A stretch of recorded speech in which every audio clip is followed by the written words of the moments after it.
Olá! Depois de algum tempo sem novos episódios, o Saúde em Dia está de volta. A partir de hoje, eu, Beatriz Cantarino, estarei com vocês semanalmente trazendo muitas dicas e informações para te ajudar a manter uma vida saudável e equilibrada.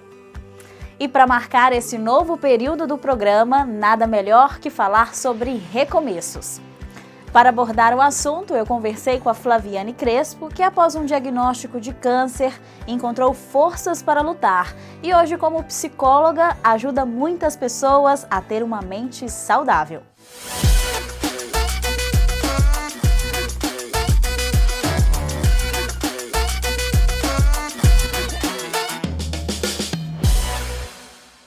As dificuldades preparam as pessoas comuns para destinos extraordinários.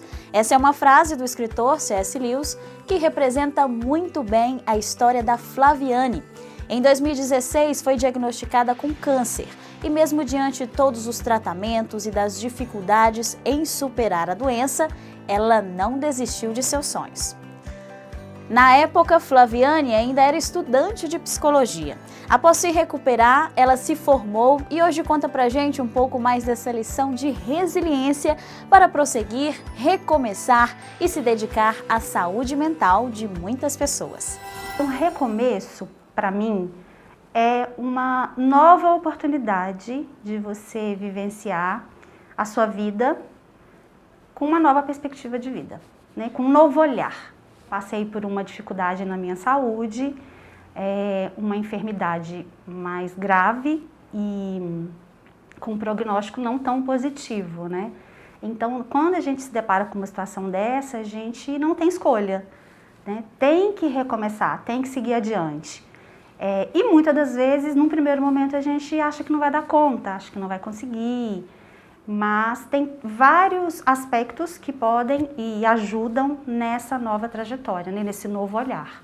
Há 5 anos atrás, né, aproximadamente, eu tive um diagnóstico de um câncer, um tumor invasivo e, no caso, era o pior tipo de tumor.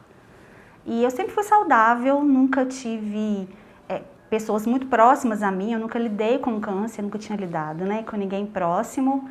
E aí foi um choque, porque a gente não vive esperando receber um diagnóstico desse. E aí eu me lembro que os médicos, né, falaram, olha, é difícil, a situação não é boa, não é agradável, mas eu já fazia terapia, né, aí entra um pouquinho da parte da importância de se conhecer, se autoconhecer. Então, eu tenho muita fé em Deus, né, creio que existe um ser superior a nós, que cuida, que zela, que nos fortalece. Mas eu conhecia muito bem as minhas emoções, a forma que eu funcionava.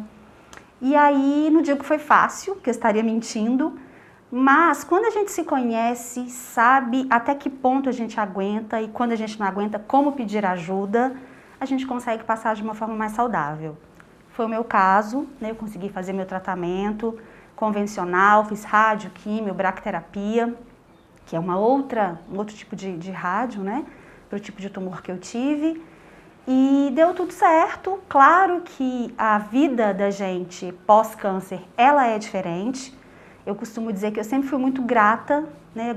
Agradecia nas pequenas coisas mesmo, mas depois de um câncer, é claro que o olhar, ele é amplificado, né? Então, esse valor nas pequenas coisas, ele é muito maior. E a gente não sabe o que vai acontecer nos próximos segundos. Então, entender isso e viver o máximo que a gente pode é tão importante. Não precisa de ninguém passar por uma tragédia, por um diagnóstico grave, para começar a fazer isso hoje.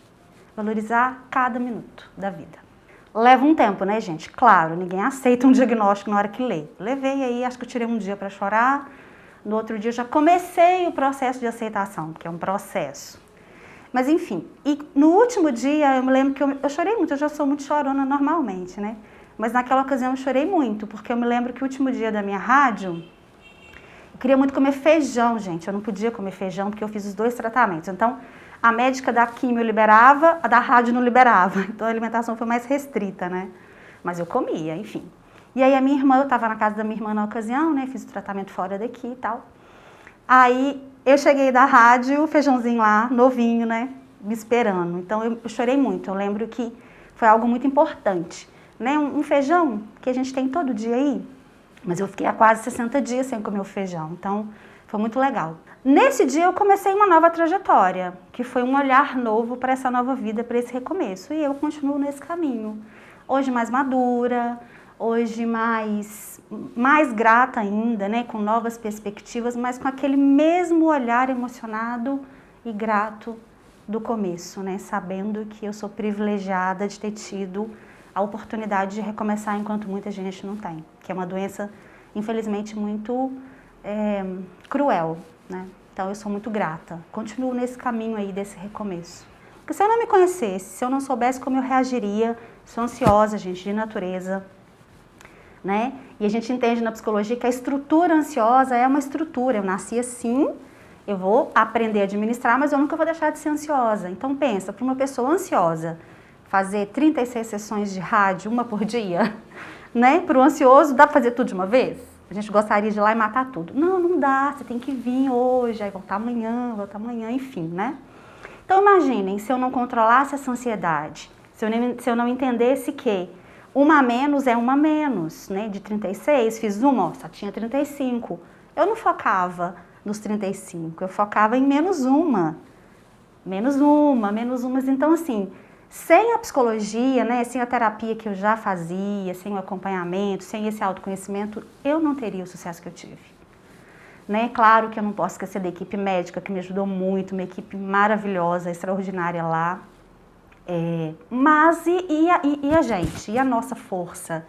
Porque quem vai trilhar o caminho é a gente. Você pode ter toda uma equipe te ajudando, te incentivando, mas quem que caminha? É a gente que caminha. E tem um determinado momento lá que pode até ir um acompanhante na salinha de espera. Daqui a pouquinho ele sai, a porta se fecha e você entra sozinho. Né? Então é você e você. Então é necessário a gente ter esse autoconhecimento mais avançado para que a gente consiga passar por tempestades aí da vida. O aprendizado foi muito grande. Eu poderia ficar aqui horas falando desse aprendizado, mas como você colocou essa questão do recomeço e a gente está numa fase aí de pandemia e muita gente tendo que recomeçar, perdendo entes queridos, perdendo pessoas muito significativas, né?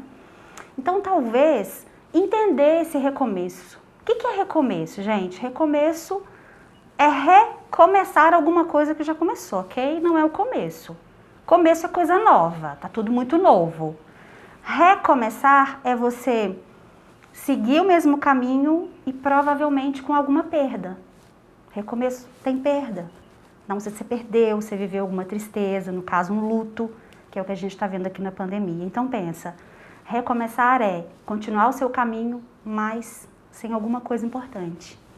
Provavelmente passando por um luto.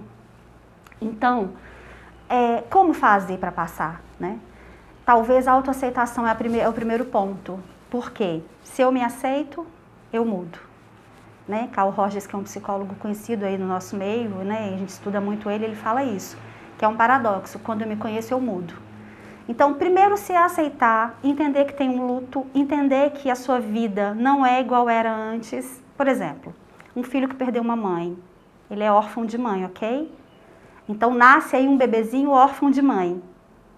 O que o bebê faz? Ele já nasce e consegue andar e fazer tudo? Não. O bebê, ele vai aprendendo aos pouquinhos, não é assim?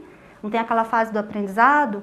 E muita gente fala, muitos estudos mostram que o aprendizado dói, crescer dói, né? No caso do desenvolvimento humano comum, recomeço é a mesma coisa, né? Alguém que perdeu a mãe é um filho órfão de mãe, ele nunca foi órfão de mãe, ele acabou de nascer. Então ele vai ter que recomeçar uma vida sem essa mãe. Então é difícil? Claro que é desafiador, claro que é. Mas você perdeu uma mãe, e o que mais que você tem? Tem tantas outras pessoas que ficaram, né? Tem tantos outros motivos na vida para focar. Eu aprendi muito isso, sabe? A gente vai perder sempre. Ninguém gosta de perder, óbvio. Não nascemos para perder, nascemos para ganhar. Por isso é tão difícil perder. Perde 10 centavos, já não gosta, né? Ok, perdemos. Como lidar com a perda? Primeiro, aceitá-la, saber que ela vem para todo mundo, rico, pobre, branco, não escolhe raça, né? A gente vai perder nessa vida, mas a gente vai ganhar tanto também. Então, tirar o olhar da perda, aceitar a situação e olhar para o que ficou, aí é muito bom, porque aí você encontra estímulo para continuar esse caminho. E é um caminho de descoberta, porque é uma nova pessoa, é um novo ser, né? Mas vale muito a pena. A psicologia veio como um impulso na vida da Flaviane. E no próximo bloco vamos conhecer mais sobre o que essa ciência nos conta sobre recomeçar.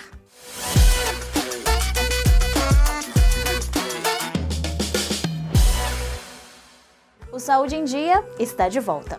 Recomeçar é ressignificar a própria existência na luta para encaminhar-se em uma vida genuína com sentido e felicidade. Como a psicologia trata esses momentos da nossa vida em que precisamos nos reencontrar e recomeçar a jornada? O recomeço na psicologia é mudar a perspectiva, mudar o olhar. Entender que o recomeço faz parte da vida, não tem como não deixar de recomeçar. Lembra que tem 2 recomeços, a gente falou no comecinho, tem esse todo dia. A gente acorda, só que tem uma rotina, a gente cumpre aquela rotina. Então é um recomeço mais sutil, a gente já está habituado.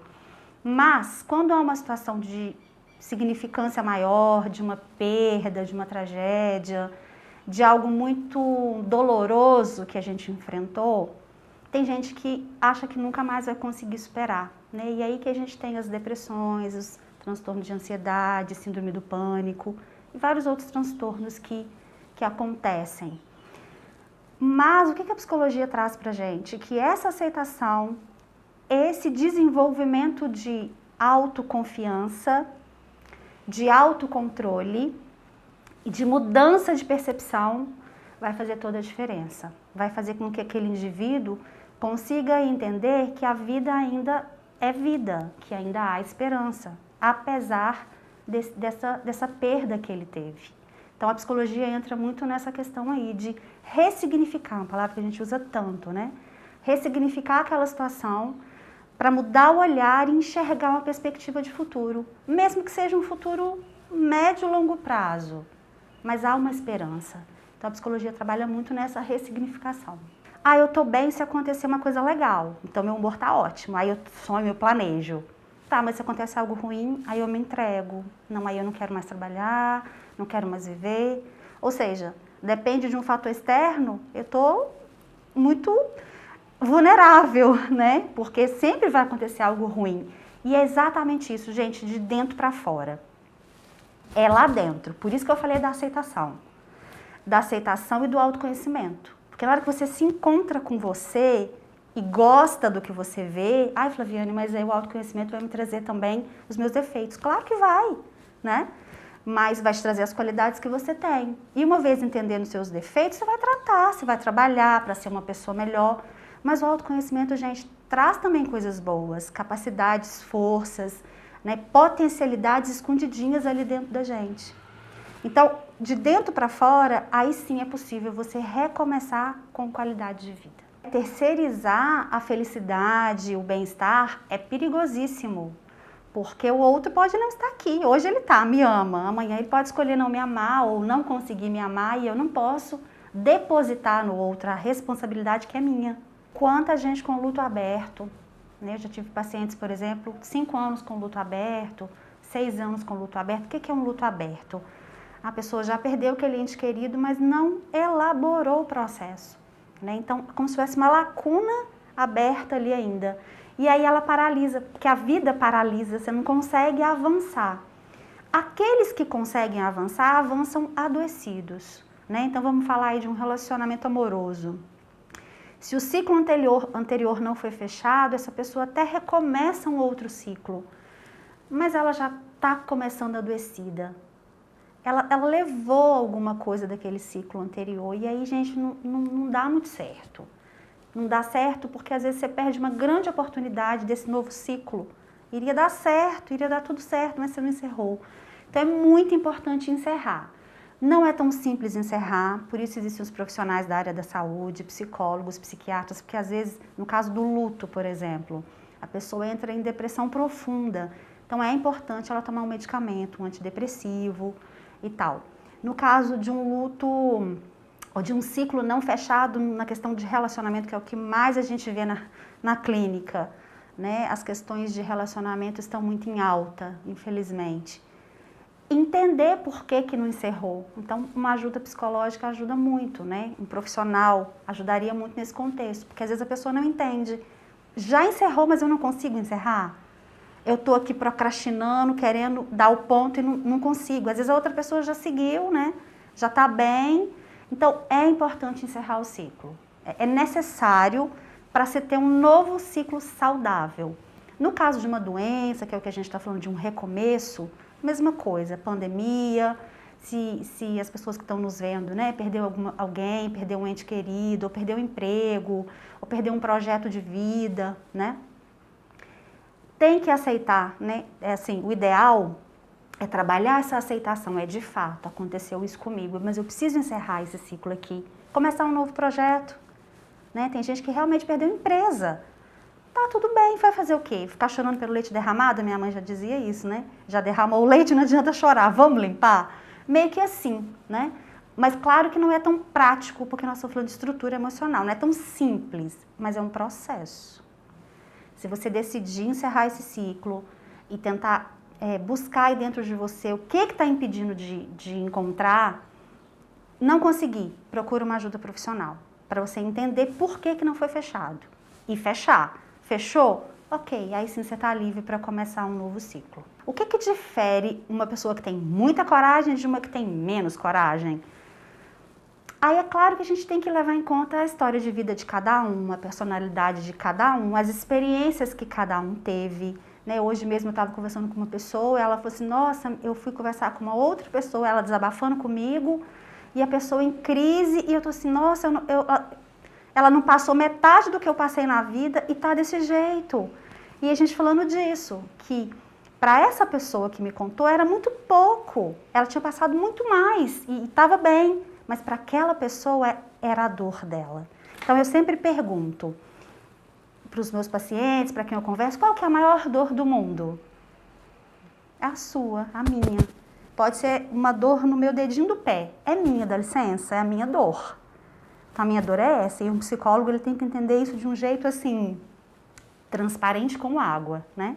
Se alguém chega pra gente sofrendo porque perdeu uma mãe, e chega uma outra pessoa porque, sei lá, perdeu o carro, perdeu um bem, não importa. A dor de quem perdeu um bem é a dor dele, a dor de quem perdeu a mãe é a dor dela, né? Então, essa coragem, ela vai depender de tantos fatores, mas todo mundo tem. Flaviane, como que eu faço para aumentar minha coragem? Né? Autoconhecimento, a famosa resiliência, que é uma palavra que a gente fala tudo. O que é resiliência? É a capacidade que todos nós temos de superar dificuldade. Claro que quando a gente fala em coragem, a gente não está falando que não existe o medo. A coragem é um sentimento é mais uma atitude diante a uma situação. Mas o medo está presente. Você acha que eu não estava com medo de enfrentar lá as minhas tempestades? Morrendo de medo. Mas o medo não me paralisou. Vamos dizer que a coragem ganhou um pouquinho, né? Por tudo que a gente já falou aí, todos os elementos que estavam nesse processo. Então, coragem é mais uma atitude, eu penso, do que só um sentimento. Vamos esperar a coragem vir cair do céu. Ela não vai cair. Começa enfrentando, né, aos pouquinhos as dificuldades, no seu ritmo, no seu tempo, indo com medo mesmo, que vai dar certo. Essa coragem, essa resiliência, essa força, ela está dentro da gente. Por mais que a gente possa ter, sim, um trabalho legal, como que a gente fala? Uma rede de apoio, que pode ser um facilitador, aí entra o papel do psicólogo, por exemplo, né? O que o psicólogo faz? Ele é um facilitador em todo o processo. Mas que processo é esse? O processo do indivíduo que escolheu ele mesmo trilhar. Né? Ele entendeu que essa coragem está lá dentro, mas ele não está conseguindo encontrar. O que ele faz? Procura um psicólogo, por exemplo, para um processo psicológico. E aí esse facilitador vai ajudar esse indivíduo a encontrar essa coragem, porque tá lá, gente, pode estar escondidinha, mas ela tá lá. O Saúde em Dia vai para o último intervalo. Voltamos já.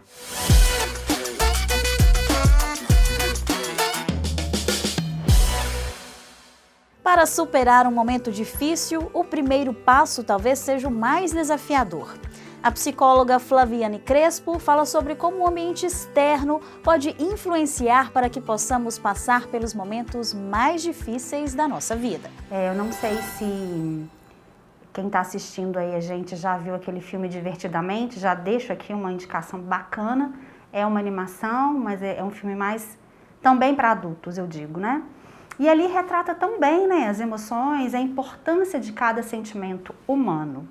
Então, o medo, se a gente for parar para perceber, ele é bom, ele é um sentimento que nos protege. A gente pode estar diante de uma ameaça, seja ela qualquer que seja, e o medo faz o quê? Faça com que a gente seja cauteloso. Cuidado, ali tem um perigo. Então, esse medo, ele me protege. Imagina se não existisse isso, gente. Nós agiríamos desregradamente. Qual que é o problema no medo? Quando ele é patológico. Quando ele é patológico, quando ele me paralisa. Por exemplo, a gente está falando de recomeço. Muita gente fala assim, nossa, eu estou com tanto medo de recomeçar, eu não vou fazer nada. Eu vou ficar paradinho aqui porque eu acho que eu nem dou conta. E aí sim pode vir uma depressão e essa pessoa realmente estagna e não consegue avançar.